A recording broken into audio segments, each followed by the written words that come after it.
बिस्मिल्लाहिर्रहमानिर्रहीम। अस्सलामुअलैकुम dear students. आज का हमारा lecture class 6 math chapter number 6 की एक्सरसाइज 6.1 के क्वेश्चन नंबर 4 और 5 से रेलिवेंट है। तो स्टूडेंट्स, आज के लेक्चर के अंदर हमें जो क्वांटिटीज़ दी गई हैं हम उनको उनकी सिंपलेस्ट फॉर्म में रिड्यूस करेंगे, कन्वर्ट करेंगे, और उनको हम उनकी जो सादा तरीन रेशो है उसमें और उनकी जो सादा तरीन जो फ्रैक्शन है उसमें लिखना सीखेंगे। और क्वेश्चन नंबर 5 के अंदर हम जो हमें कंडीशन दी हुई होगी हम उसको सॉल्व आउट करने के बारे में आज पढ़ेंगे। तो स्टूडेंट्स, आइए हम अपनी एक्सरसाइज 6.1 के क्वेश्चन नंबर 4 की तरफ आते हैं, जिसमें हमें बताया जा रहा है कि right each of the following quantities. हमें जो दी गई मिकदारें हैं उनको आपने लिखना है इनटू रेशो, निस्बत की शक्ल में, and reduce into simplest form, और इनको आपने सादा तरीन हालत में कन्वर्ट करना है, सादा तरीन फॉर्म में हमने इनको लिखना है। तो स्टूडेंट्स, सबसे पहले ना आप ये देखिए कि ये मैं यहाँ से रेज़ कर देता हूँ, फिर उसके बाद ये भी यहाँ से रेज़ कर देता हूँ। ये उन्होंने पूछा ही नहीं है हमसे। तो आपने क्या करना है, आपको जो जो क्वांटिटीज़ दी गई हैं इन क्वांटिटीज़ को सादा तरीन रेशो के अंदर ना रिड्यूस करना है, लेके आना है। तो स्टूडेंट्स, हमें ना क्वेश्चन नंबर जो 1 है, इसका पार्ट नंबर 1 है, इसमें हमें दो वैल्यूज़ गिवन है, ₹100 एंड ₹250। तो इन की ये जो रिडक्शन है एक हालत से दूसरी हालत में, या कह लें कि एक हमें जो वैल्यू दी गई है उस वैल्यू के अंदर हमने एक चेंज लेके आना है। ये जो चेंज है ऐसा है कि सबसे पहले दर्जे में ये वैल्यूज़ जो है वो बिग अमाउंट के अंदर है, और हमने इनको रिड्यूस करके शॉर्टेस्ट जो है वो अमाउंट के अंदर लेके आना है, और एटलीस्ट हमने इनको बाद में एंड पर इनको रेशो फॉर्म में लिखना है।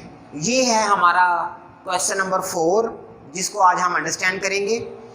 अच्छा, इससे पहले मैं एक बात बता दूं कि आपने ये जो क्वेश्चन मैंने इधर लिखा है, या क्वेश्चन बुक में ये क्वेश्चन है, इसमें ना स्टूडेंट्स हमें जो क्वांटिटीज़ गिवन है, अच्छा बाज़ दफ़ा तो इनका यूनिट सेम आ जाएगा। अच्छा, जब इनका यूनिट सेम नहीं आएगा तो सबसे पहले आपने यही काम करना है कि इनका जो यूनिट है वो सेम करना है।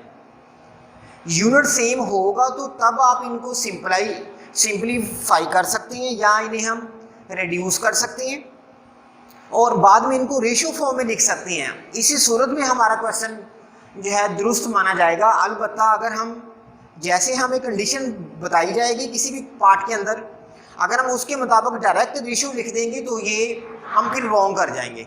तो सबसे पहली बात ये है कि जो हमें गिवन वैल्यूज़ हैं उनका यूनिट सेम करना है। जिस तरह क्वेश्चन नंबर 1 का पार्ट नंबर 1 देखिए, ₹100 एंड ₹250, दोनों का यूनिट सेम है। तो यूनिट का सेम होना सबसे पहली बात है। रुपीज़ हैं इधर भी रुपीज़ हैं, तो सबसे पहले हम इन्हें रेशो में लिखेंगे। रेशो इनकी क्या बनेगी, 100/250, यानी जो हमें क्वांटिटीज़ गिवन है उनके अंदर आपने सेमीकोलन साइंस का यूज़ करके लिख देना, इसे हम रेशो फॉर्म कहते हैं।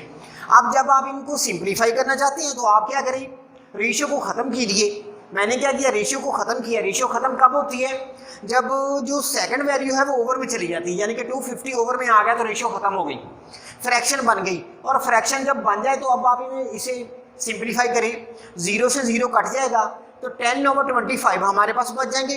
तो हमें पता है कि 10/25 ये भी सेम टेबल से कट सकते हैं, यानी कि 5 के टेबल से। तो 5 2s are 10, 5 5s are 25। तो इस तरह हमारे पास रिड्यूस हो गए 2/5 फ्रैक्शन बन गई। तो हमने इनको चूंकि सिंपलेस्ट रेशो फॉर्म में लिखना है, तो इसलिए इसकी सिंपलेस्ट रेशो फॉर्म क्या बनेगी, रेशो इज इक्वल टू 2:5। हमने फ्रैक्शन को अगेन फिनिश कर देना है और उसको कन्वर्ट कर देना है रेशो के अंदर। तो ये है क्वेश्चन नंबर 1 के पार्ट नंबर 1 का सोल्यूशन। अब आइए पार्ट नंबर 3 के अंदर। तो पार्ट नंबर 3 के अंदर ना स्टूडेंट्स हमें इन्होंने जिन वैल्यूज़ को सिंपलेस्ट रेशियो फॉर्म में रिड्यूस करना है, उनमें हमें पहली जो क्वांटिटी है वो 1 मीटर दी गई है एंड जो नेक्स्ट क्वांटिटी है वो 500 सेंटीमीटर दी गई है। तो आपने सबसे पहले ये देखना है कि क्या दोनों का यूनिट सेम है, नहीं सेम है। पहले जो क्वांटिटी है उसका यूनिट मीटर्स है और जो सेकंड क्वांटिटी है उसका यूनिट जो है सेंटीमीटर है। तो दोनों के यूनिट्स सेम नहीं है। अब आपने सबसे पहले जब सॉल्व करना है इनको तो यूनिट सेम करनी है। यूनिट सेम कैसे किए जा सकते हैं? वी नो दैट, हम जानते हैं कि 1 metre is equal to 100 centimetre. तो आपने क्या करना है कि 1 को मल्टीप्लाई करवाना है मीटरों में। जब हम कन्वर्ट करेंगे तो उस क्वांटिटी के साथ, वो है 100, तो आपने जब 1 को 100 से मल्टीप्लाई करना है तो इसके सेंटीमीटर बन जाएंगे। तो अब देखिए एंड 500 सेंटीमीटर, तो दोनों का यूनिट अब हो गया सेम। अब आप इन्हें रेशियो फॉर्म में लिख दीजिए। जब मैं इनको रेशियो में लिखूंगा तो 100 रेशियो 500। अब रेशियो को मैं रिड्यूस करूंगा, जब रेशियो को रिड्यूस करूंगा तो इसको फ्रैक्शन में लिखूंगा। फ्रैक्शन में आके क्या होगा कि ये कट जाएंगी, यानी 00 से 00 कट जाएगा, हमारे पास 1/5 बच जाएगा। तो 1/5 ये आ गया, ये फ्रैक्शन बन गई सिंपलेस्ट फॉर्म वाली। अब इसे आप रेशियो में चेंज कर दीजिए, तो इस तरह हमारे पास 1:5 पार्ट नंबर 3 का सोल्यूशन आ जाएगा। तो ये था पार्ट नंबर 2 का सोल्यूशन। इसी तरह हम आते हैं पार्ट नंबर 5 की तरफ। पार्ट नंबर 5 के अंदर उन्होंने हमें बताया कि 1 डे 1 वीक, जो पहली क्वांटिटी है वो 1 डे और 1 वीक है एंड जो नेक्स्ट क्वांटिटी है वो 15 डेज है। तो इसमें देखिए यूनिट्स सेम नहीं है। तो अब आप क्या कीजिए, अब आप दोनों के यूनिट्स सेम कीजिए। तो ये 1 डे है।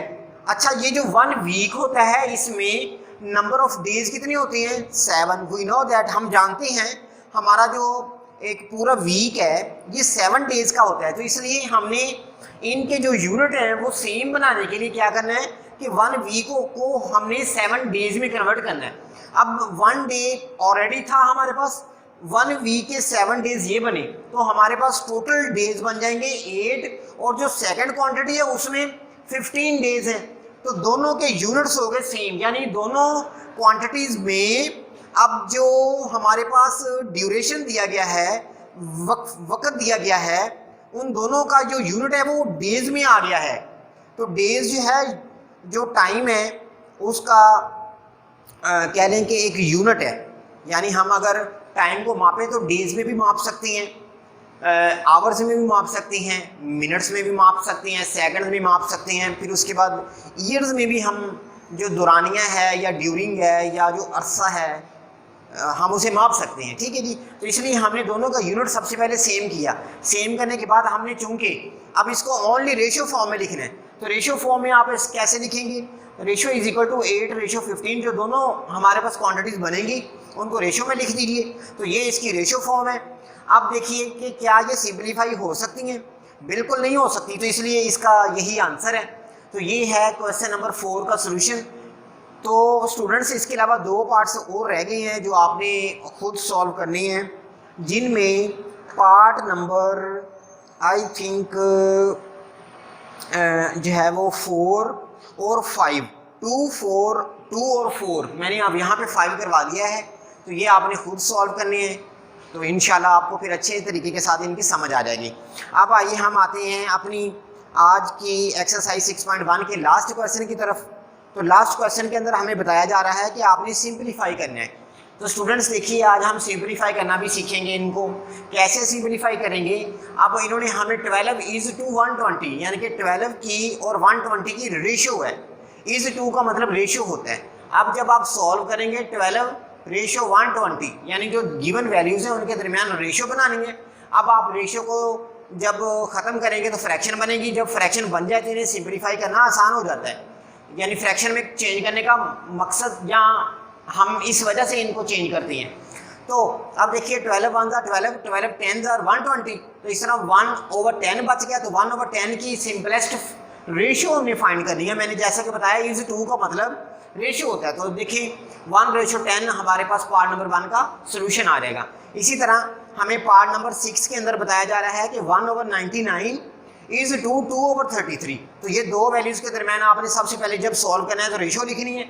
लिखने के बाद अब रेशो जो है वो ओवर में चली जाएगी, लेके चले गए ओवर में, यानी ये फ्रैक्शन बन गई। अब फ्रैक्शन को हम जो है क्या करेंगे कि जो सबसे नीचे डिवाइड हो रही है वैल्यू वो सबसे ऊपर आके मल्टीप्लाई कर जाएगी, और जो ऊपर बटे में डिवाइड हो रही है वो नीचे वाली की ऊपर वाली से मल्टीप्लाई हो जाएगी, यानी कि 33 1 से मल्टीप्लाई हो जाएगा इस तरह, और जो 99 है ये 2 से मल्टीप्लाई हो जाएगा। अब इनको कट कर दीजिए, 33 1 जार, 33 3 जार, तो 1 1 जार 1, 3 2 जार 6, तो ये बन गई इनकी सादा तरीन फ्रैक्शन। अब हमने इसको चूंकि कन्वर्ट करना है रेशोज के अंदर, तो इसकी रेशो फॉर्म क्या बनेगी 1:6। तो ये है पार्ट नंबर 6 का भी सोल्यूशन। तो स्टूडेंट्स ये था आज का हमारा लेक्चर, जिसके अंदर मैंने आपको एक्सरसाइज 6.1 का क्वेश्चन नंबर 4 और 5 अंडरस्टैंड करवाने की कोशिश की है। तो मैं उम्मीद करता हूँ कि आज का लेक्चर आपने अंडरस्टैंड कर लिया होगा। अगर इसके बावजूद भी किसी स्टूडेंट्स को किसी किस्म का कोई मसला है तो काइंडली वो मुझसे पर्सनली तौर पर रब्ता करके उस बात को डिस्कस कर सकते हैं। तो इंशाल्लाह आज के लेक्चर का इख्तिताम करते हैं, नेक्स्ट लेक्चर के अंदर मुलाकात होगी। अल्लाह हाफिज़।